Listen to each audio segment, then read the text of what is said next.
Hello and welcome to Amy Hart's Mums Club, the podcast where I journey through the highs and lows of parenting alongside a gaggle of fabulous guests.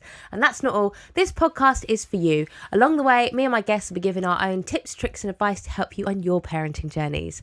Don't forget to check us out on social media at Amy Hart's Mums Club on Instagram and TikTok. And my personal Instagram is at AmyHartXO and I'm just Amy Hart on TikTok. Now, my guest today is an author, a campaigner and a mother. She's here to talk about her new novel, Influenced. It's the lovely Anna Whitehouse. Hi. Also known as Mother Pucker. You may know her. How are you? I'm a 6 out of 10, I would say today. You know, like, it could be better, could be worse. It's always hard asking a mother, how are you? Because you just think, do you want the reality, the truth, or do you want the I'm fine and move on? Yeah, it depends. Like, how much help have I had today? Like, how much sleep have I had? You don't want to pull at the threads. You know, if you pull at a thread, the whole thing might come down. So it's just like, yeah, I'm fine. Now, you have 5 children. You've got 3 children, and then you've also got 2 stepchildren. You've got like a menagerie, you said to me earlier. I love that. Yes. It's like a busy household, I'm guessing. Yeah. Now, you had your last baby last year? Yep, she's just turned 1. Oh, yeah. That's so cute. How is it starting again as a mum in your 40s? Do you know what? It's been great. And I don't mean it's without its exhaustion or, you know, mastitis or all of the joys and wonders that come with being a mother. But I think having a baby, I mean, I'm a geriatric mother. I think I've been a geriatric mother throughout all of my pregnancies. I think it starts from like when you're 35. Yeah, I think it's 35, but I think they're going to put it up because obviously we're all living longer now. We are. I think now the official term is advanced maternal age. Yeah. So having a baby at 42, I think I cut out all the anxiety of doing something wrong, perpetually worrying about the worst, and I actually was able to stand still and appreciate the best. I've stopped doing the thing I did with my other 2 daughters, which was, if she just sleeps through the night, then I'm going to be okay. If I can just get her to school, then I'll have my time back. If I can just do this. I've just removed the word just, and I'm sitting in the present and taking time holding her, because I think there was an interview I saw recently with a death doula who was at the end of life care with a mother, and said, you know, what is the one moment that you go back to? And it always, Amy, is holding your baby. That is what give up millions of pounds, extraordinary holidays, seeing the world, big houses. The thing that every woman, regardless of socioeconomic background, wants at the end of her life is to hold that baby once more. I'm going to cry again. So all I do is cry. I'm holding my baby. Yeah. And I think, so would you say this is potentially your last baby? Absolutely. Or have you got one more in you? The doors are firmly. We couldn't even transport them if we had any more. Like, I wouldn't know you'd have to get a minibus. You have to get a minibus license. We already have a minibus. But like a proper, like, you'd have to get like a special like driving license. Yeah, like that would be a level too far, I think. I'm already having to count them in. Like 1, 2, 3, 4, 5. Okay, where's 4? A lady that I follow on social media, they had 2 kids, tried for a third and got quintuplets. So they had to go to like a full, like from like a normal car to a full van, like a full. Gives me hives. Yeah. No, it's a no. And that's the thing is, I saw a thing the other day on Instagram, and it was saying, so, you know, I read an article, I saw it on Instagram, and this lady was saying that even if like you're complete, and even if you've got the amount of children you want, once you finish having children, every time you see like a birth announcement, like, and stuff, you'll get like a bit sad. And it's not jealousy, it's like knowing that like what that woman's about to go through, like having that like little baby that you can hold whenever you want, and like it's just yours, and having that really special time. And it's like once you finish having babies, it's like, oh. And my husband keeps saying to me, like, I think we'll know when we're done. I'm like, just so you know, I'll never be done. So it'll be like age probably that stops me, or like the fact that we've got no more room in our house or car or whatever. Yeah. But yeah, but I think when it's your third, does it make you slow down more because you know how fast it goes? Yeah, I think it's that. I think it's being kinder to myself as a mother. That's changed, because I think when you go through it the first time, you're just like, it's severe imposter syndrome. You're just like, you come out of hospital, there's literally, it's the first time in your life, there's no training for it, there's no education, there's no roadmap. You're literally stood outside the hospital with a baby carrier and a baby, and it's like, right, off you go then. And I think that kind of juncture, I think we can have a lot more holding around that juncture. That juncture is quite anxiety inducing. And it was my sister who actually said to me with my second, she was just like, Anna, you have to really go out of your way to sort of cause harm and create issue around being a mother to a little baby. You have to really, really go all out. Like, she's like, so your generally default position is you're doing a good job. And I think I really held that in this pregnancy. And to anyone listening, like, you need to hear it. You are doing a good job. And some days are harder, some days are easier, but I'm riding those waves. And there's some days where I don't get out of my pajamas. There's some days where I'm really, really proactive and productive. And like I say, take the rough with the smooths, the peaks with the troughs, the highs and the lows. That's kind of what it is. No, the best bit about newborn stage for me is just being in your dressing gown all day, Yeah. and then having a shower at 9 p.m, taking your pajamas off and then putting new pajamas on. Yeah. or the same ones. Yeah, all the same ones. Depends where you're at. But I've been in these for 24 hours. I need to take them off. And I was like, there's no button at home.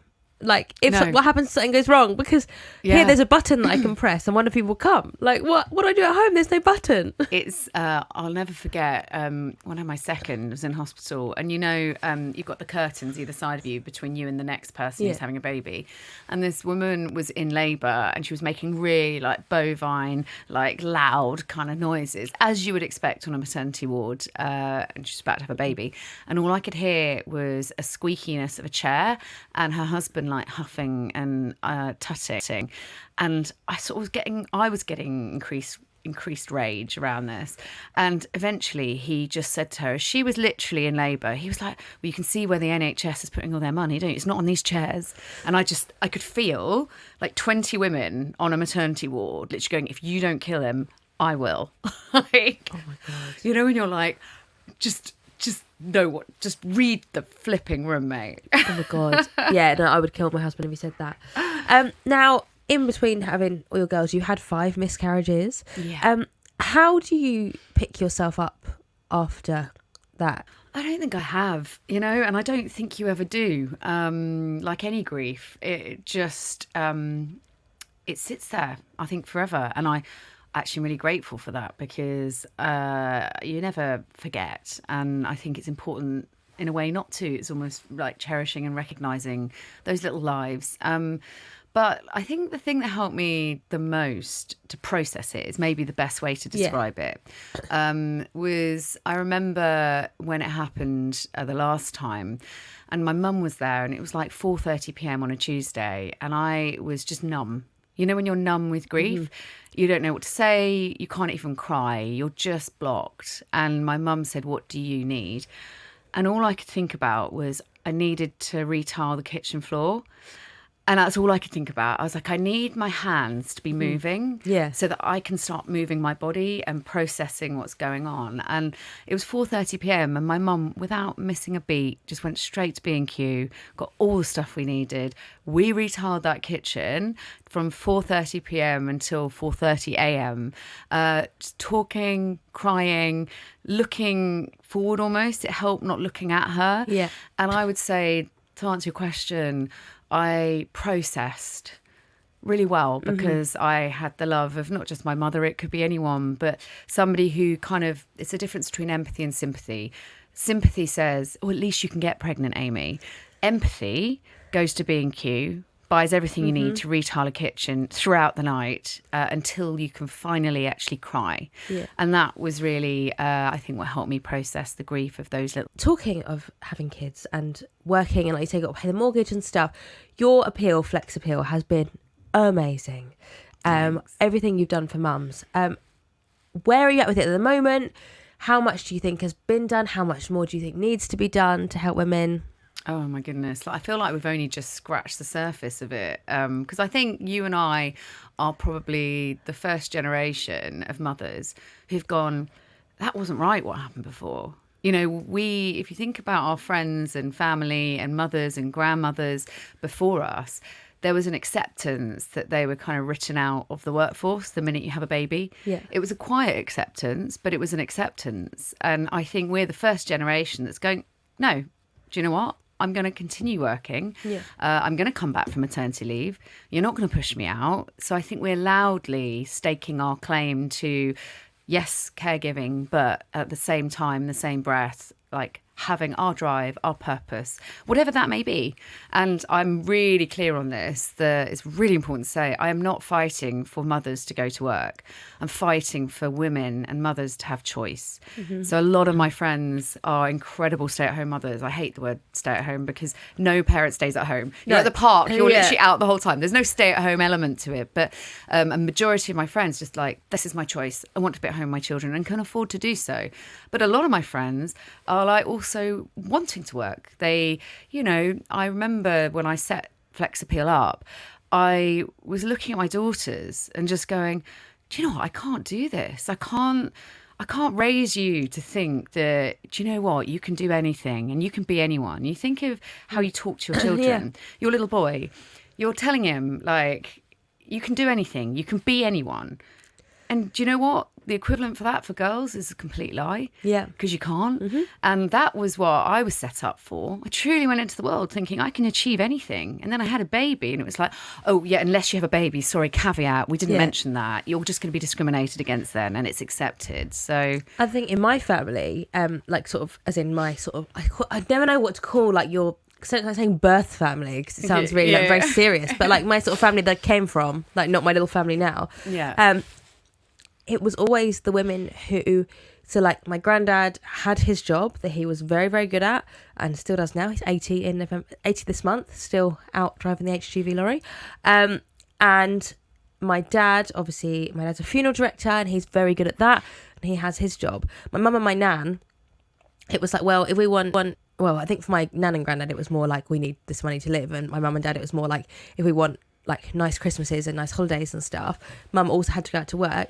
So it was my mum and my nan had to find jobs that fit around Children. their kids. So not necessarily jobs that they would want to do, more like, so my mum and dad, when I was a kid, my mum would work in the evenings. And you think like after a whole day of like looking after kids, like the last thing you want to do is go out and work 6 till 10 p.m. Yeah. But she did it.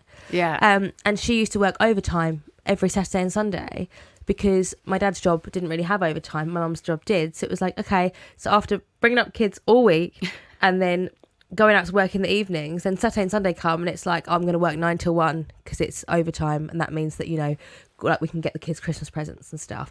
And like my nan used to work overnights and stuff. And my nan is amazing. She brought up 3 kids and then did childcare for all 6 of her grandchildren. And she got to 70 and my little cousin went to school and she was like, oh, like, what do I do now? Like, I'm a bit confused what I do now. So then she discovered gin and tonic and tequila rosé.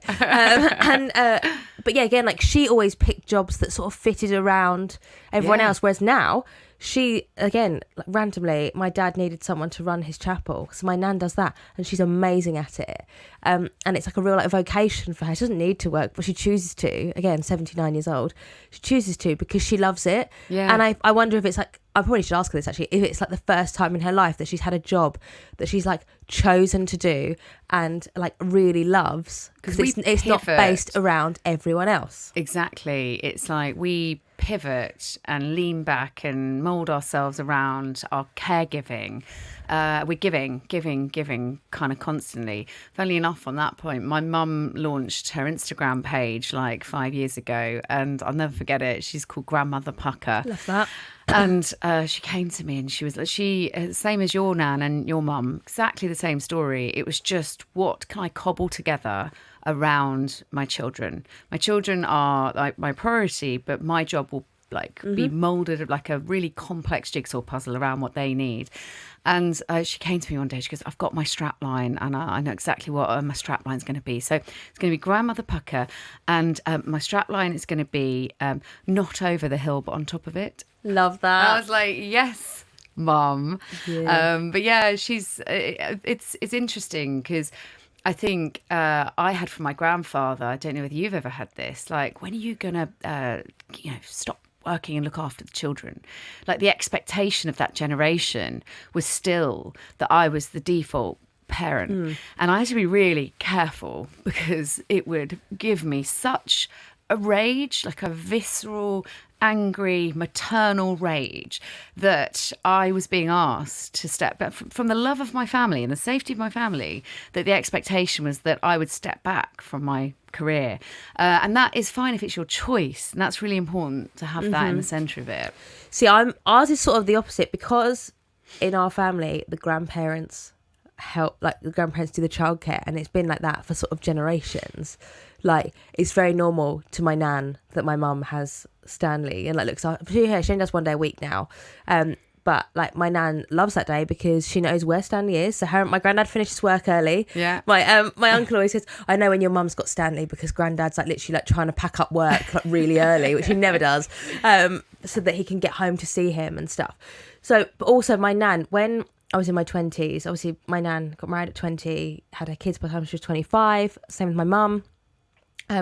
And when I was in my 20s, I was going to Vegas and New York, and I was an air hostess, and I did Love Island and was doing all these amazing things. And my nan always says to me, like, whenever I see you and Rhiannon, who's one of my best friends, out doing all this stuff, it makes me so happy, but it also makes me sad, because I think I wish I'd encouraged my girls to do more before they got married. Yeah. And she's like, and it's just what it is. And I'm so glad, because she was a young nan and she like literally used to build dens with us all in the park and stuff. Yeah. She's like, but when I see you guys out having so much fun, I wish I'd encouraged them to do more. Totally. Yeah, I think that's so true. I think there must be a grief of a generation of mothers who are also looking at the opportunities we have, but also not at the cost of our family, you know, like, because when you step up into your career, your partner has to step up into caregiving, looking after your children, our children, not Yeah. Well, this thing, like, my husband is very, very good and very, very understanding.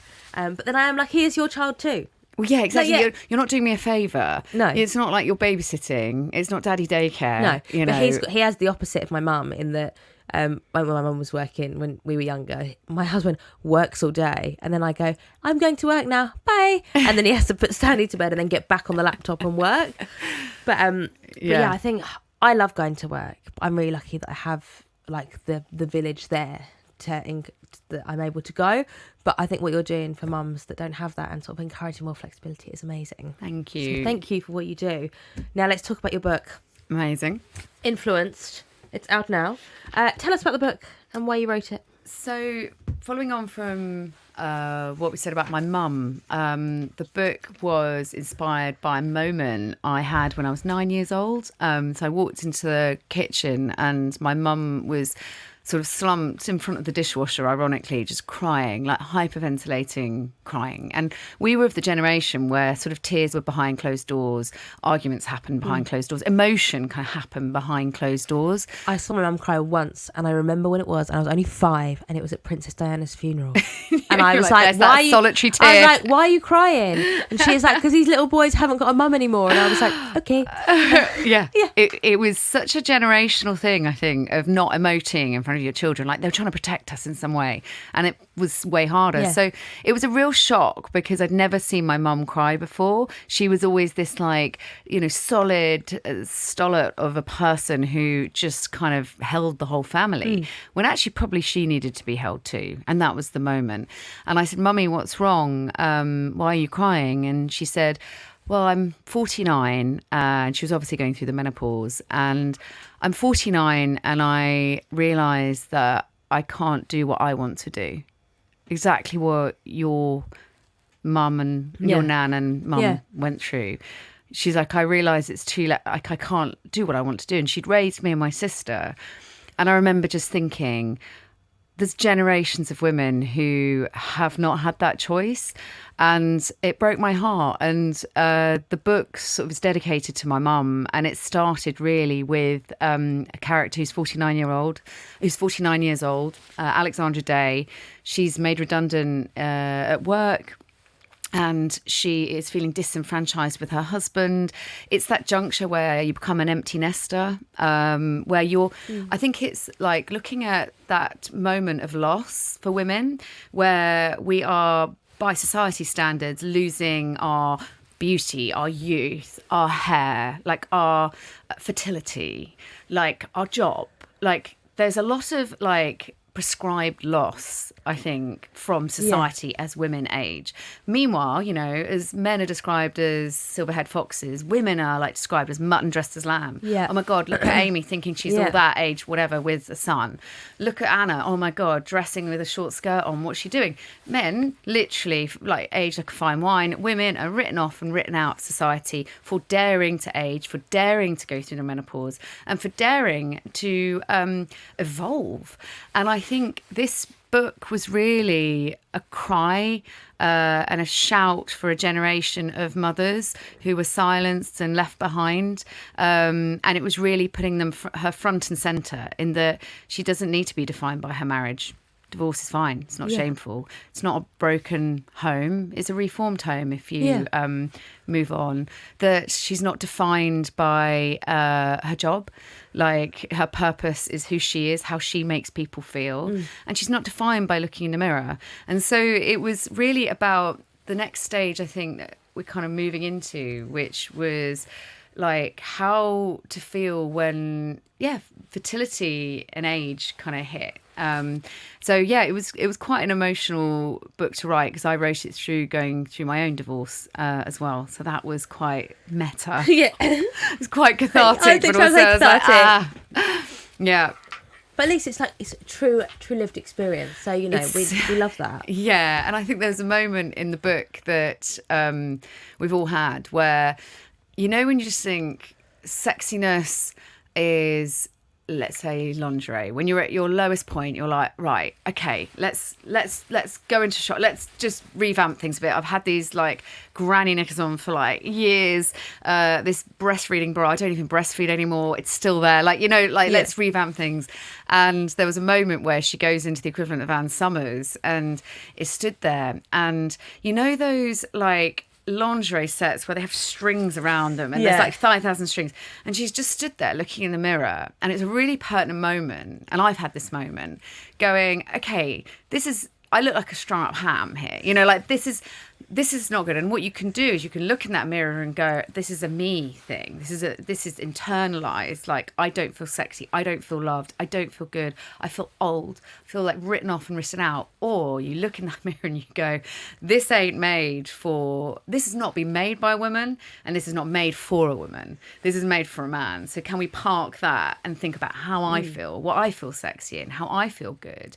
And that was kind of inspired by, you know, going on lots of dates on Hinge before I met my partner now, and reclaiming my sexiness at an older age and having a baby at 42. Like, I think we think age 40, it's like, Anna or Amy having some kind of midlife crisis. I got a tattoo and it was like everyone was clutching their pearls and knickers in a twist. I was like, no, I'm 40. It's not a crisis. It's an opportunity. Yeah. I know who I am. I know I don't want to be with that man, so I got divorced. And I do regret some of the tattoos, definitely. Like, when my sister gets a bit depressed or down, she rings me up and she's like, can I just look at one of your tattoos? It will really cheer me up. I love that. So I had a dress, you said about all the strings, I had a dress that I used to wear when I was like 23 that had like, it was like, had nothing down the sides apart from these like sparkly like panels. Yeah. And I always used to put a picture, if I ever wore it, a picture of me and then a picture of like a side of pork with like the strings around it, being like, who wore it best?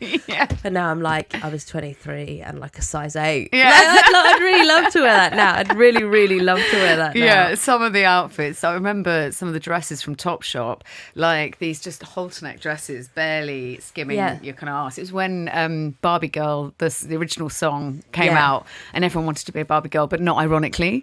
You know, like we were of the era. It's like, no, I really, really want to look like that. When for my 21st, I had a dress that was all Barbie print, and again it was black mesh all the way down the sides. You couldn't wear pants with it, and I wore that out on my 21st birthday night out. I was just like, I look great, this is great. And then when like Barbie the film came out and everyone was like dressing up as Barbie and having Barbie t-shirts, I was like, hang on, I did this 10 years ago.